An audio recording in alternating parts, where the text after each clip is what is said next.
Hello दोस्तों, आप लोग कैसे हैं? तो फिर से स्वागत है आप लोगों का यूट्यूब चैनल कलाम क्रिएटिव क्लास में। आज फिर से हम लोग आरआरबी, एनटीपीसी और ग्रुप डी का प्रैक्टिस टेस्ट सीरीज 8 लाए हैं, जिसमें से मैंने टोटल 4 प्रैक्टिस सीरीज करवा दिया हूं। तो जो कभी उसको नहीं देखे हैं तो उसको जरूर देख लीजिएगा, क्योंकि आरआरबी और एनटीपीसी से एग्जाम में जीके जीएस का क्वेश्चन बहुत ज़्यादा बनता है। ठीक है, तो इसीलिए इस टाइप का क्वेश्चन आप लोगों को प्रैक्टिस जरूर करके जाना है, ताकि एग्जाम में आप अच्छा से अच्छा कर सके। ठीक है, तो पिछले मैंने जो प्रैक्टिस सीरीज 7 करवाया हूँ, उसमें से भी अच्छा अच्छा क्वेश्चन था। ये जो आपको दिख रहा होगा, ये क्वेश्चन में प्रैक्टिस सीरीज 7 का था। ठीक है, तो जिसने मैंने ये वाला कंप्लीट करवा दिया हूँ, तो जो कोई इसको नहीं देखे हैं तो वो जाकर प्रीवियस वीडियो देख लीजिएगा। ठीक है, चलिए हम लोग ज़्यादा टाइम नहीं लेते हैं, आज स्टार्ट करते हैं आज का प्रैक्टिस सीरीज 8। ठीक है, चलिए, अब क्वेश्चन के साथ डिटेल एक्सप्लेनेशन भी रहेगा। ठीक है, चलिए तो स्टार्ट करते हैं। ये मेरा यूट्यूब चैनल है। ठीक है, आपको वीडियो अच्छी लगी होगी, लाइक से सब्सक्राइब जरूर कीजिएगा। चलिए, आज का हम लोग पहला प्रश्न करते हैं। पहला प्रश्न है आंसुओं। ठीक है, आंसुओं में कौन सा पदार्थ घुला हुआ रहता है, आपको बताना है। पहला ऑप्शन है सामान्य नमक, ऑप्शन नंबर समुद्र, ऑप्शन नंबर स्टार्च और ऑप्शन नंबर ग्लूकोज। आपको बताना है सही जवाब।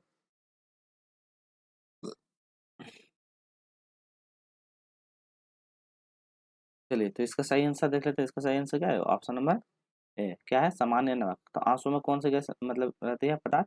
तो सामान्य नमक होता है। ठीक है, तो ये याद रखिएगा।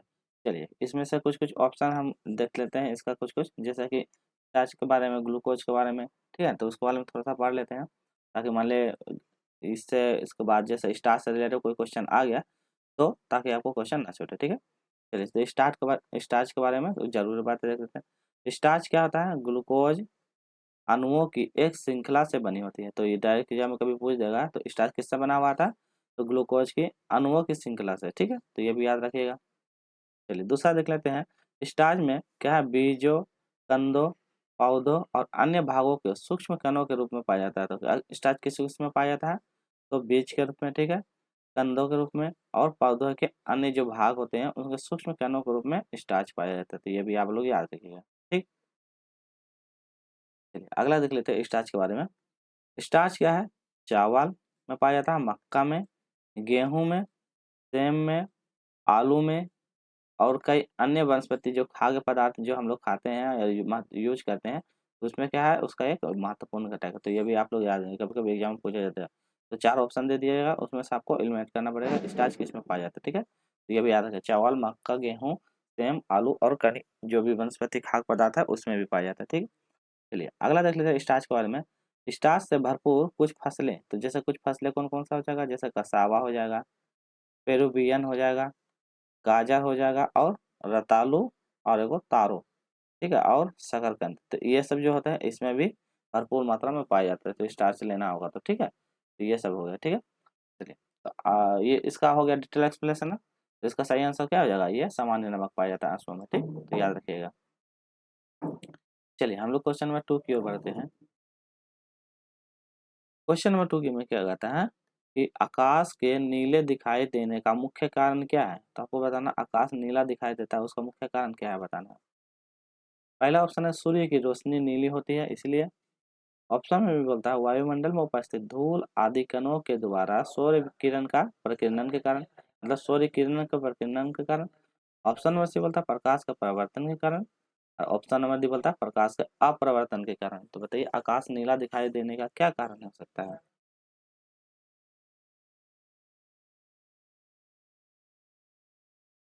चलिए, तो हम लोग इसका सही आंसर की ओर बढ़ते हैं। इसका सही आंसर हो जाएगा ऑप्शन नंबर बी। क्या हो जाएगा? वायुमंडल में उपस्थित धूल आदि कणों के द्वारा सौर की क्या होता है? प्रकाश के प्रकीर्णन के कारण। तो ये भी याद रखिएगा। तो वायुमंडल में धूल आदि कण है, ठीक है, तो धूल आदि कणों के कारण प्रकाश का प्रकीर्णन के कारण। ठीक है, चलिए अब डिटेल में थोड़ा सा कुछ एक्सप्लेनेशन देख लेते हैं। चलिए देखते हैं किसमें क्या बोलता है। दिन के समय बादल रहित आसमान नीला होता है। तो बादल रहित आसमान दिन के समय क्या होता है? आसमान नीला होता है। ठीक, चलिए, क्योंकि रीजन क्या है? क्योंकि हवा में मौजूद अणुओं सूर्य से आने वाली नीली रोशनी को लाल रोशनी में ज़्यादा भी कर देते, ठीक है। तो आने वाली नीली रोशनी को लाल रोशनी में ज़्यादा भी कर देते, इसलिए। दूसरा है, जब हम सूर्यास्त के समय सूर्य की ओर देखते हैं तो हमें क्या आता है, लाल और नारंगी किरण दिखाई देते हैं। तो ये भी याद रखिए, सूर्य की ओर देखते हैं शाम के समय, सूर्यास्त के समय, तो किस प्रकार का, लाल और नारंगी। तो कभी इस टाइप में पूछा जाता है, किस प्रकार के लाल नारंगी रंग के दिखाई देते हैं, ठीक। क्योंकि नीले रोशनी क्या करता है, दृष्टि रेखा से दूर और बाहर बिखर गई होती होती, ठीक है। तो ये भी याद रखिएगा। चलिए, तो इसका सही आंसर क्या हो जाएगा, ऑप्शन नंबर बी, ठीक है। क्वेश्चन नंबर थर्ड की ओर चलते हैं हम लोग। क्वेश्चन नंबर थर्ड में है, क्या भारत में सबसे लंबी दूरी तक तय करने वाली रेल कौन सी है। तो बताना है, भारत में सबसे लंबी दूरी तय करने वाली रेल का मतलब ट्रेन का नाम बताना है। पहला ऑप्शन है राजधानी एक्सप्रेस, ऑप्शन नंबर बी शताब्दी एक्सप्रेस, ऑप्शन नंबर सी विवेक एक्सप्रेस, और ऑप्शन नंबर डी समझौता एक्सप्रेस। चलिए आप लोग बताइए, ये सबसे लंबी दूरी तय करने वाली कौन सी ट्रेन है।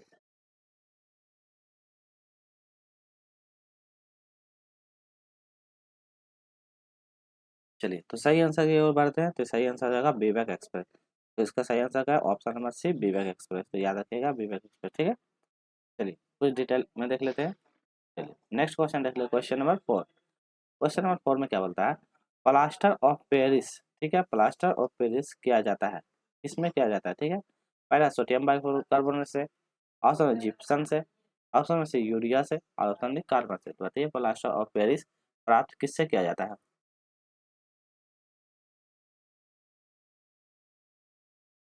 चलिए, तो सही आंसर देख लेते हैं, क्या हो जाएगा, ऑप्शन नंबर बी जिप्सम, ठीक है। तो किससे प्राप्त किया जाता है, जिप्सम से प्राप्त किया जाता है, ठीक। चलिए, अब तो कुछ इसके बारे में जान जाते हैं कि प्लास्टर ऑफ पेरिस होता है क्या है। तो कुछ कुछ फॉर्मूला देखते हैं। तो इसका रासायनिक सूत्र सूत्र क्या होता है, कैल्शियम सल्फेट हेमिटेट, ठीक है, कैल्शियम सल्फेट हेमिटेट। रासायनिक सूत्र होता है CaSO4 इंटू हाफ H2O। तो ये आप लोग याद रखिएगा, कभी एग्जाम में डायरेक्ट पूछ देता है कि प्लास्टर ऑफ पेरिस का फॉर्मूला क्या आता है, तो ये याद रखिएगा, ठीक। इंग्लिश में लिखा है कैल्शियम सल्फेट हेमीहाइड्रेट, ठीक। तो ये भी याद रखिएगा। चलिए, प्लास्टर ऑफ पेरिस का उपयोग किस लिए किया जाता है। तो कभी मान लो इस बोल देगा प्लास्टर ऑफ पेरिस का उपयोग क्या है, तो कुछ कुछ उपयोग भी याद रखना आप लोगों को। जैसे पहला उपयोग क्या है, चिकित्सा, हड्डी, टूटी हुई हड्डी को स्थिर रखने या प्लास्टर ऑफ पेरिस करने में। तो जिसका टूटी हुई हड्डी वगैरह टूट जाता है तो उसको प्लास्टर ऑफ पेरिस करने में, स्थिर रखने बनाने में, ठीक है, किया जाता है। जैसे कि निर्माण, दीवार और छतों की सजावट, ठीक है, प्लास्टरिंग और सजावटी सामान बनाने में। तो इसमें भी किया जाता है, सजावटी सामान बनाने, दीवार और छत की प्लास्टरिंग करने में भी उपयोग किया जाता है, ठीक है। अगला क्या है, कला और मूर्ति। तो ठीक है, मूर्ति कला बनाने में, मूर्तियों को मॉडल डिजाइन कला विभाग बनाने में, तो ये भी याद रखिएगा। मूर्तियां आदि बनाने में भी प्लास्टर ऑफ पेरिस का इस्तेमाल किया जाता है। अगला है दंत चिकित्सा या दंत चिकित्सा के उपयोग में। तो क्या, दांतों के उपयोग, दांतों के इलाज, ठीक है, तो इसमें भी प्लास्टर ऑफ पेरिस का उपयोग किया जाता है। नेक्स्ट है अन्य खिलौने, मॉडल और सजावटी सामान बनाने, तो इसमें भी याद रखिएगा, ठीक है। मॉडल, खिलौना, सजावटी सामान जो बनाने होता है उसमें भी प्लास्टर ऑफ पेरिस का इस्तेमाल किया जाता है, ठीक है। तो ये सभी आपको एक्स्ट्रा याद रखना है ताकि इससे कभी क्वेश्चन आ जाए तो आपको आराम से बना लेना है, ठीक है। चलिए, क्वेश्चन नंबर 5 की ओर बढ़ते हैं हम लोग। क्वेश्चन नंबर 5 में क्या है, सिंधु घाटी सभ्यता के लोग की मुद्रा कॉइन में किस देवता की आकृति चित्रित है। तो आपको बताना है, सिंधु घाटी सभ्यता के जो लोग हैं उसमें कॉइन जो थी, वहाँ के उस समय जो कॉइन चलती थी उसमें कौन सी देवता का चित्र मतलब उस पर दिखा गया है। पहला ऑप्शन है Vishnu, option number B Indra, option number C Varun, और ऑप्शन नंबर डी पशुपति। चलिए बताइए आप लोग सही जवाब।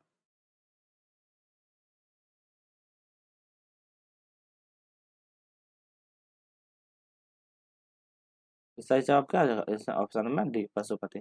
तो कौन सा, पशुपति, याद रखिएगा आप लोग, ठीक है। चलिए, इसका सॉल्यूशन देख लेते हैं कुछ कुछ डिटेल में, सिंधु घाटी सभ्यता से कुछ कुछ।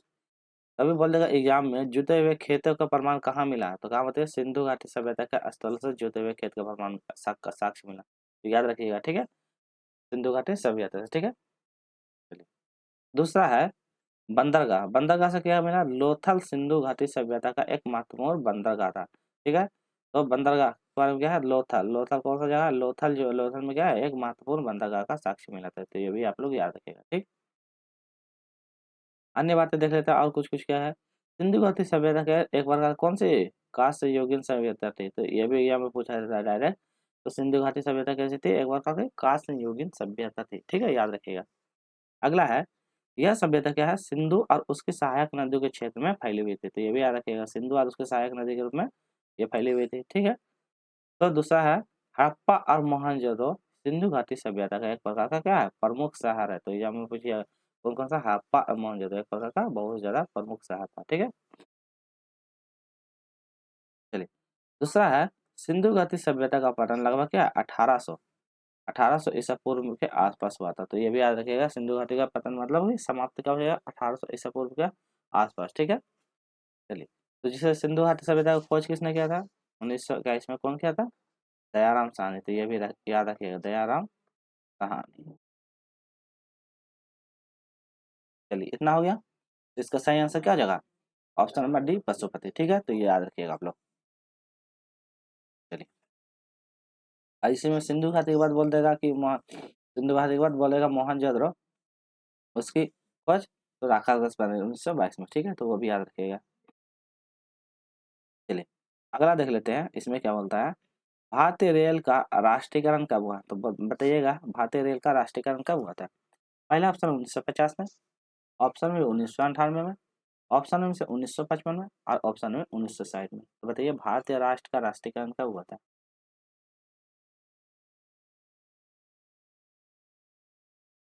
चलिए, तो सही आंसर क्या जगह, ऑप्शन नंबर ए क्या हुआ था, 1950 में भारतीय राष्ट्र का राष्ट्रीयकरण, रेल का राष्ट्रीयकरण हुआ था, तो याद रखिएगा आप लोग। चलिए, कुछ उसका जोन के बारे में जान जाते हैं। भारतीय रेल में कितनी, 18 जोन है। तो टोटल जोन की संख्या कितनी, 18 है, याद रखिएगा आप लोग। और लगभग कितना है, लगभग 73 उप विभागीय क्षेत्र है, ठीक है। तो जोनों की संख्या 18 और लगभग 73 उप विभागीय क्षेत्रों का मुख्यालय के रूप में विभाजित किया था, ये आप लोग याद रखिएगा। अन्य प्रमुख जोन के बारे में जानते हैं, ठीक है। टोटल रेलवे में कितने, 4 जोन है। तो क्या कौन से, पूर्वी जोन, ईस्टर्न रेलवे जोन, ठीक है। दूसरे पश्चिमी इधर पूर्वी ईस्टर्न जोन, इधर पश्चिमी, फिर यह उत्तरी, और यह नीचे दक्षिणी, ठीक है। तो यह याद रखिएगा, साउथ ईस्टर्न रेलवे जोन का, मध्य ईस्टर्न रेलवे जोन। मैंने पहले बताया था पूर्वी रेलवे जोन कौन कौन सा है, कहाँ पे स्थित है, तो यह कोलकाता में, ठीक है। तो याद रखिएगा, कोलकाता में, ठीक है। कहाँ से, कोलकाता में है। कौन कौन सा था, जैसे सियालदा था, ठीक है, सियालदा था, उसके बाद फिर मालदा था, याद रखिएगा, आसनसोल था, ठीक है। तो ये भी याद रखिएगा, उत्तरी मतलब कि बोले कभी उत्तर पूर्वी जोन बताइए तो सियालदा, मालदा, आसनसोल, तो ये सब जो जोन है, ठीक है। तो ये सब भी आप लोग फिर याद रखिएगा, ठीक। चलिए, ये 4 जोन है, 4 जोन को भी याद रखिएगा। चलिए, हम लोग क्वेश्चन नंबर 7 की ओर चलते हैं। इसमें बोलता है, हड़प्पा की सभ्यता निम्नलिखित में से सभ्यता, आपको बताना हड़प्पा की सभ्यता किससे संबंधित है। पहला ऑप्शन है नवपाषाण युग से, ऑप्शन में पुरापाषाण युग से, ऑप्शन में लौह युग से, और ऑप्शन डी कांस्य युग से। तो सिंधु घाटी मतलब हड़प्पा की सभ्यता, ठीक है, किससे संबंधित है। चलिए, तो इसका सही आंसर क्या हो जाएगा, ऑप्शन नंबर ए क्या हो जाएगा, ये बोलते हैं डी कांस्य युगीन सभ्यता, अभी जस्ट बताया था ना, तो हड़प्पा की सभ्यता क्या, कांस्य युगीन सभ्यता। तो ये भी आप लोग याद रखिएगा, ठीक है। चलिए, इससे कुछ कुछ महत्वपूर्ण क्वेश्चन जान जाएंगे, ठीक है, ताकि आपको एग्जाम में कभी आए तो उससे क्वेश्चन आप लोग बना लीजिएगा, ठीक है। चलिए, तो ये सब याद रखिएगा। अभी जस्ट बताए थे, जुते हुए खेत का साक्ष्य कहाँ मिलता है, सिंधु घाटी सभ्यता, ठीक है। ये भी इसको याद रखना है। बंदरगाह कहाँ था, प्रमुख बंदरगाह लोथल में था, तो ये भी आप लोग याद रखिएगा, ठीक है। कुछ कुछ अन्य बातें, जैसे कि इसको क्या था, कांस्य युगीन सभ्यता भी कहते हैं, और सिंधु घाटी के सहायक नदी में फैली हुई थी, कौन सी नदी में, सिंधु घाटी। तो ये भी याद रखिएगा, कभी कभी पूछता है। हड़प्पा मोहनजोदड़ो एक प्रकार क्या प्रमुख शहर भी था, और सिंधु घाटी लगभग कितना, 1800 ईस्वी में, ठीक है। इतना हो गया। चलिए, इससे कुछ कुछ क्वेश्चन करते थे। हड़प्पा खोज कौन किया था, दयाराम साहनी ने किया था, तो ये भी आप लोग याद रखिएगा, ठीक है। चलिए, फिर उसके बाद देख लेते हैं मोहनजोदड़ो। मान लो कभी बोल देगा मोहनजोदड़ो, मोहनजोदड़ो, तो मोहनजोदड़ो का खोज किसने किया था, राखालदास बनर्जी। कौन किया था, राखालदास बनर्जी। कब किया था, 1922 में। तो ये भी आप लोग याद रखिएगा, ठीक है। कुछ कुछ इंपॉर्टेंट फॉर इससे है, मैंने इसका डिटेल मतलब एमसीक्यू करवा दिया, तो जो कभी इसका एमसीक्यू वीडियो वाला नहीं देखे तो उसको जरूर देख लीजिएगा, ताकि कभी एग्जाम में पूछ देगा तो आराम से बना लीजिएगा, ठीक है। जैसे बोल देगा कालीबंगा, ठीक है, कभी बोल देगा कालीबंगा, ठीक है, कालीबंगा। कालीबंगा कौन सा नदी के किनारे स्थित है, कभी पूछेगा तो आप लोग बता दिएगा, कालीबंगा का घग्गर नदी, ठीक है, घग्गर घग्गर नदी के किनारे, कभी पूछ दिया तो ये भी आप लोग याद रखिएगा, ठीक है। जैसे बोल देगा रोपड़, रोपड़ बोल देगा, ये सब स्थल था, ठीक है। रोपड़, रोपड़ कहाँ से? सतलज नदी, तो यह सतलज, तो याद रखिएगा सतलज नदी पे, ठीक है। क्योंकि ये सब एग्जाम में याद रखिएगा। कभी फिर बोल देगा लोथल, ठीक है, बोलेगा लोथल, लोथल कौन सी नदी पे? तो ये था भगवा नदी पे, तो याद रखिएगा आप लोग, भगवा नदी पे, ठीक है। अभी मतलब इससे कुछ कुछ आ जाएगा क्वेश्चन, तो ये सब जरूर याद रखिएगा, ठीक है। जैसे कि कुछ कुछ इम्पोर्टेंट फैक्ट वाला सब, जैसे आप लोग बता देते हैं। जैसे कि बोलेगा मिट्टी की मूर्तियाँ कहाँ से प्राप्त हुई है, तो ये भी बताइएगा कहाँ से प्राप्त हुआ? ये मोहनजोदड़ो से प्राप्त हुआ, ठीक है। तो इस टाइप का कुछ कुछ क्वेश्चन याद करिएगा, ठीक है, ताकि बाद में कभी एग्जाम में आ गया इससे रिलेटेड कोई क्वेश्चन, तो आप आराम से इसको बना सकते हैं, ठीक। चलिए, कुछ जैसे कि एग्जाम में कभी कभी पूछ देता है, जैसे कि बोल देगा मुर्दों का नगर किसे कहा जाता है, ठीक है। तो याद रखिए मुर्दों का नगर, नगर किसे कहा जाता है? तो ये और बताइएगा लोथल को, किसके बोला जाता है? लोथल को, तो ये भी याद रखें, लोथल को बोला जाता है। लोथल कौन सा नदी? भगवा नदी पे, ठीक है। बोलेगा चावल का साक्ष्य कहाँ से मिला? चावल का साक्ष्य भी लोथल से मिला था, ठीक है। तो ये भी आप लोग याद रखिएगा, ठीक। चलिए, अब देखिए, अब जैसे कभी बोलता है मृतकों का टीला, तो मृतकों का टीला किसको बोलते हैं? मोहनजोदड़ो को। मृतकों का टीला तो बोलेगा तो मोहनजोदड़ो याद रखिएगा, ठीक है, मोहनजोदड़ो, ठीक है। तो ये भी याद रखिए मोहनजोदड़ो, ठीक है। पके हुए ईंटे का साक्ष्य कहाँ से मिला? मोहनजोदड़ो से मिला। तो ये सब आपको एक्स्ट्रा फैक्ट याद रखना। चलिए, हम लोग नेक्स्ट आगे की ओर बढ़ते हैं। आज का अंतिम प्रश्न देख लेते हैं। अंतिम प्रश्न है, इसमें बोलता है निम्नलिखित में कौन सी एक प्रकार का मिश्र धातु है? आपको बताना मिश्र धातु कौन सी है। पहला ऑप्शन है जस्ता, option number steel, option number सीसा, ऑप्शन नंबर डी एल्युमिनियम। तो बताइए मिश्र धातु कौन सी है?